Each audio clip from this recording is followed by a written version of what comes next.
കണ്ണൂരിലെ എളയാവൂരിൽ നിന്ന് സാരംഗ് തുടരുന്നുണ്ട്. സാരംഗ്, വെള്ളം ഉയർന്നുകൊണ്ടിരിക്കുകയാണോ? എന്താണ് ഇപ്പോൾ അവിടുത്തെ ഒരു സാഹചര്യം? അല്പസമയം മുമ്പ് സാരംഗ് പ്രദേശത്ത് നിന്ന് പോലും അവിടുത്തെ ദൃശ്യങ്ങൾ നമ്മൾക്ക് കാണിച്ചു തന്നതാണ്.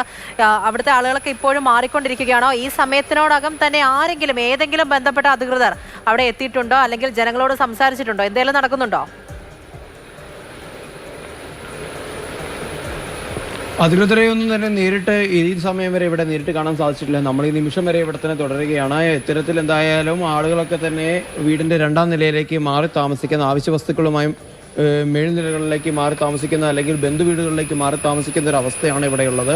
ഇപ്പോൾ ഏറെ സമയമായി ഇത്തരത്തിൽ ഇവിടെ അതിശക്തമായൊരു മഴ പെയ്തിട്ട് ചെറിയ ചാറ്റൽ മഴ മാത്രമേ ഈ പ്രദേശത്തുള്ളൂ. പക്ഷേ ദിവസങ്ങളായി ഈ പ്രദേശത്ത് അനുഭവപ്പെട്ടിരുന്ന വെള്ളക്കെട്ട് ഇപ്പോൾ അതിൻ്റെ ഏറ്റവും മൂർധന്യത്തിലെത്തി എന്ന് തന്നെ നമുക്ക് പറയേണ്ടി വരും. ഇപ്പോൾ ഏകദേശം നമ്മുടെയൊക്കെ സാധാരണ ഒരാൾ നിൽക്കുന്ന സമയത്ത് ആളുടെ അരയ്ക്കൊപ്പം തന്നെ വെള്ളമുള്ളൊരവസ്ഥയുണ്ട്. ആളുകൾക്ക് നടന്നു നീങ്ങാൻ പോലും വലിയ ബുദ്ധിമുട്ടുണ്ട്. പ്രദേശത്ത് തൊട്ടപ്പുറത്ത് തന്നെ ഒരു തോടുണ്ട്. അപ്പോൾ അതിൽ നിന്നുള്ള നീരൊഴുക്ക് ഈ റോഡിലേക്ക് ഗതി മാറി ഒഴുകുന്ന ഒരു അവസ്ഥ കൂടി നമുക്ക് മുൻപിലായി നമ്മൾ കാണുന്നുണ്ട്. അവിടെ നമുക്ക് കാലുറപ്പിച്ച് നിൽക്കാൻ പോലും വലിയ ബുദ്ധിമുട്ട് നമ്മൾ അനുഭവിക്കുന്നുണ്ട്. ഇത്തരത്തിൽ തന്നെയാണ് ആളുകളുടെയും അവസ്ഥ. വളർത്തുമൃഗങ്ങളുടെയൊക്കെ തന്നെ കാര്യം നമ്മൾ ഇത്തരത്തിൽ പറഞ്ഞു പോവുകയാണെങ്കിൽ വലിയ ബുദ്ധിമുട്ടുണ്ടാവും. കാരണം പല വളർത്തുമൃഗങ്ങൾക്കും ജീവൻ നഷ്ടപ്പെടുന്ന ഒരു അവസ്ഥയുണ്ട്. അവയ്ക്ക് പോലും രക്ഷപ്പെടാൻ കഴിയാത്തൊരവസ്ഥയുണ്ട്. പ്രായമായ സ്ത്രീകളും കുട്ടികളും ഒക്കെ തന്നെ ഇവിടെ നിന്ന്, അല്ലെങ്കിൽ പ്രായമായവരൊക്കെ തന്നെ, അല്ലെങ്കിൽ രോഗികളൊക്കെ തന്നെ വലിയ തോതിൽ ഇവിടെ നിന്ന് മാറി താമസിക്കാൻ വേണ്ടി അവർ ശ്രമിക്കുന്നുണ്ടെങ്കിൽ പോലും അവർക്ക് പെട്ടെന്നൊന്നും ഒരു ഉയർന്ന പ്രദേശത്തിലേക്ക് എത്തിച്ചേരാൻ കഴിയാത്തൊരവസ്ഥയുണ്ട്. ഇവിടെ ഈ എളയാവൂർ റോഡിലാണെങ്കിലും താഴെ ചൊവ്വയിലാണെങ്കിലും ഇത്തരത്തിൽ തന്നെ വലിയ ഒരു വെള്ളക്കെട്ടുള്ള ഒരു അവസ്ഥയുണ്ട്. ഇപ്പം നമ്മൾക്ക് കാണാം, 2 പ്രായമായ ആളുകൾ റോഡിലൂടെ ഒരു വിധത്തിൽ നടന്ന് ഉയർന്ന പ്രദേശം തേടി സഞ്ചരിച്ചു കൊണ്ടിരിക്കുന്നത്. അവരുടെയൊക്കെ തന്നെ അരയ്ക്കൊപ്പം വെള്ളമുണ്ട്. ഏത് നിമിഷവും ഒന്ന് കാലൊന്ന് വഴുതിയാൽ, മുന്നോട്ടേക്ക് വയ്ക്കുന്ന ഒരൊറ്റ കാലടി വഴുതിപ്പോയാൽ വെള്ളക്കെട്ടിൽ പെട്ടുപോകുന്ന ഒരവസ്ഥ ഇവിടെ നിലനിൽക്കുന്നുണ്ട്. ആളുകളൊക്കെ തന്നെ ജാഗരൂകരായിരിക്കുകയാണ്. ആളുകൾ ആശങ്കാകുലരാണ്. ആളുകൾക്ക് എന്ത് ചെയ്യണം എന്നറിയാൻ കഴിയാത്ത ഒരു അനിശ്ചിതാവസ്ഥ അവർക്കുണ്ട്.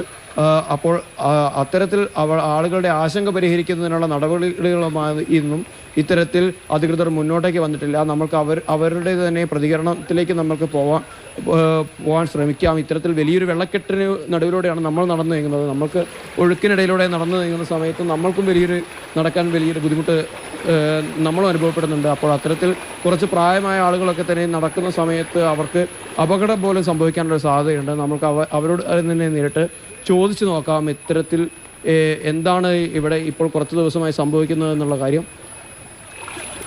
ചേച്ചി, വെള്ളം കയറിയിട്ട് കുറേ നേരമായി? ചേട്ടാ, ഇവിടെ വെള്ളം കയറിയിട്ട് കുറേ നേരമായി?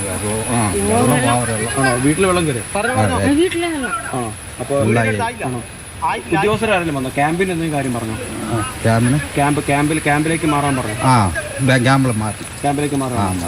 ഏത് ക്യാമ്പിലേക്ക് പോകുന്നത്? പള്ളിക്കൂടം സ്കൂളിലേക്ക്. അവിടെ ചേട്ടൻ്റെ വീട്ടിനടുത്തുള്ള ബാക്കിയുള്ള ആൾക്കാരൊക്കെ ക്യാമ്പിലേക്ക് മാറിയുണ്ടോ?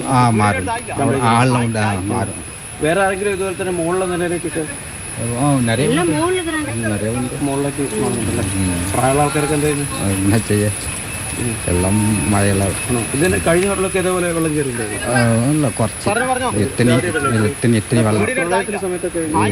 എത്തിന് വെള്ളം വന്നിട്ടില്ല. ഉദ്യോഗസ്ഥരെ വിളിക്കുകയോ കൗൺസിലർമാരോ വാർഡുമെമ്പറൊക്കെ വിളിക്കുന്നുണ്ടോ? വിളിച്ച് കണ്ടു പാക്കണം. ക്യാമ്പിലേക്ക് പോകുമ്പോൾ അവരാരും ബോട്ടോ കാര്യങ്ങളോ ഒന്നും വന്നിട്ടില്ല. പറഞ്ഞോ. വീട്ടിലെ സാധനങ്ങളൊക്കെ ഇപ്പം എന്താ? அது வீட்டுக்காரதான் அது வெள்ளம் புதுசு பாரு வீட்டுல அவரு பார்த்து பறிச்சாதான் நம்மளுக்கு வரும். நம்மளுக்கு எதுவுமே இல்லை, நம்ம പണിക്കാർ.